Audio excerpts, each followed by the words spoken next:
Hello everybody, I'm Jacob Weber. I'm also known as the Garden Guy from the Wildcat Extension District, or the Horticulture Agent.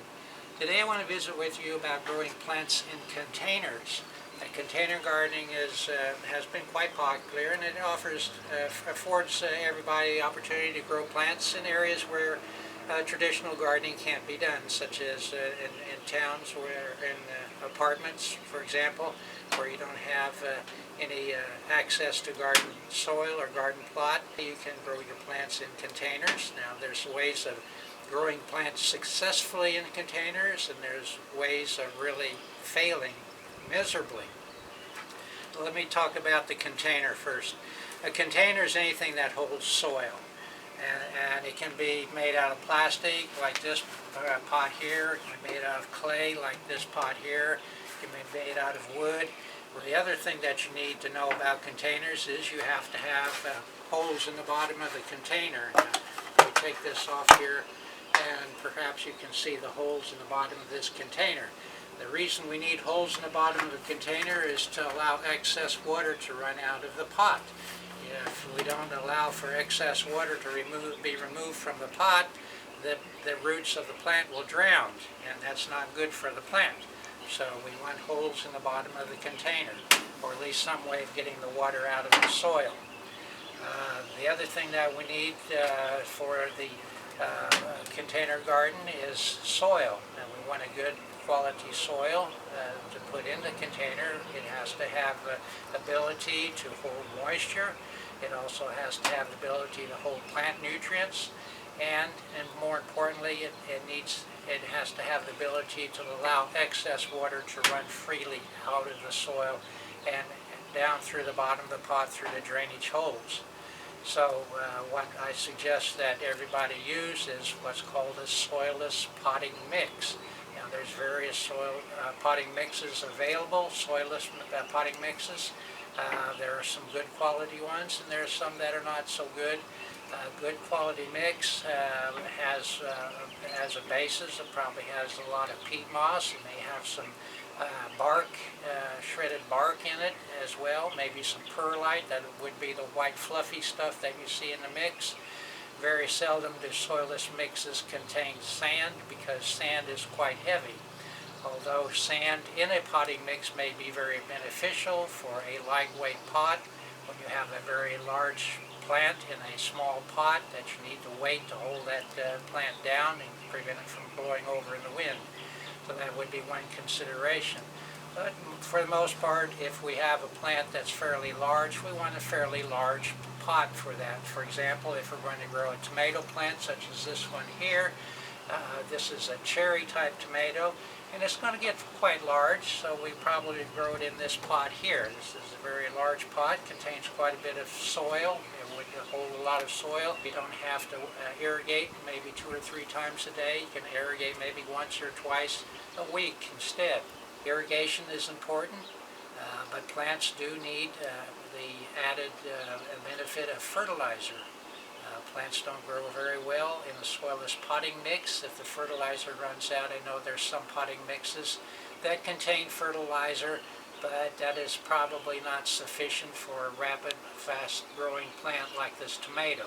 In other words, you probably should select a good multi-purpose, it's called plant food, but actually it's a fertilizer, it's not food. Plants make their own food from sunlight with their leaves, and so that this is really a fertilizer. What I suggest is that you follow the label directions on the fertilizer product, whichever product you select. It doesn't have to be this product, for example, but this is a good quality fertilizer, water soluble, so you mix it with water. It's your irrigation water, and then you fertilize the plant. It's real important to fertilize that plant frequently if it's a large, fast-growing plant, because it's really going to run out of fertilizer very quickly.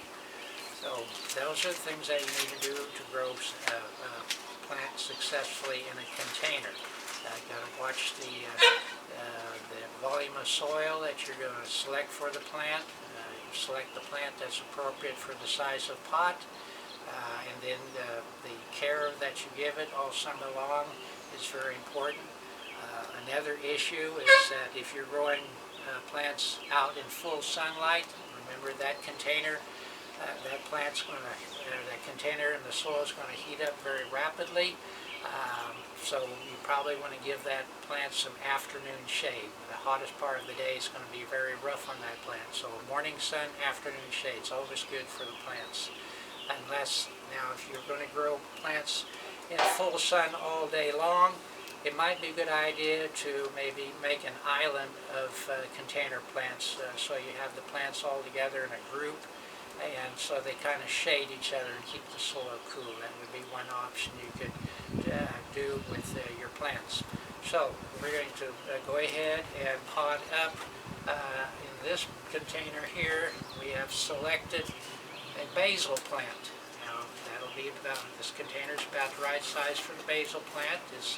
It's going to be a medium-sized plant, not very large, and so we'll have the right volume of soil here.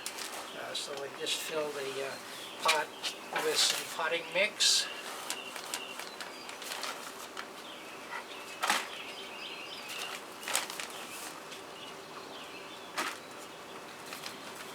One of the things I like to do when I plant is kind of loosen up some of these roots a little bit.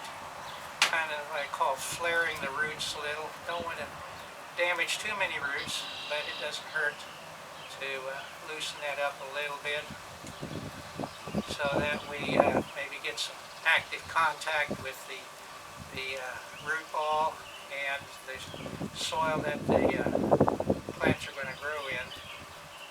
Okay, we got it flared just a little bit. I'll sit down in here. Press that down a little bit, give it a nice firm base so it doesn't sink way down deep into the pot. So I like that plant to be right up close to the surface, a little bit higher here.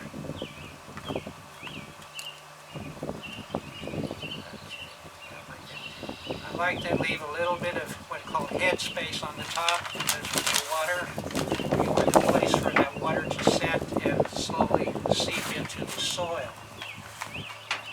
Fill the rest of the container with a little bit more soil. Working it in around the roots.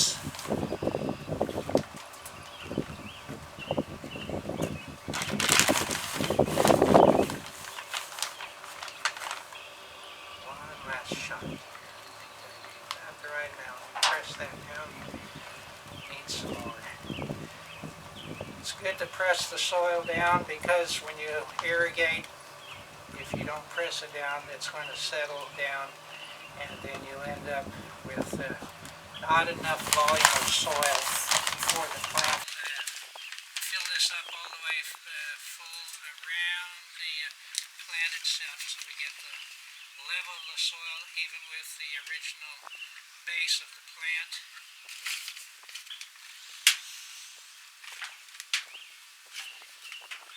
Firm the soil down.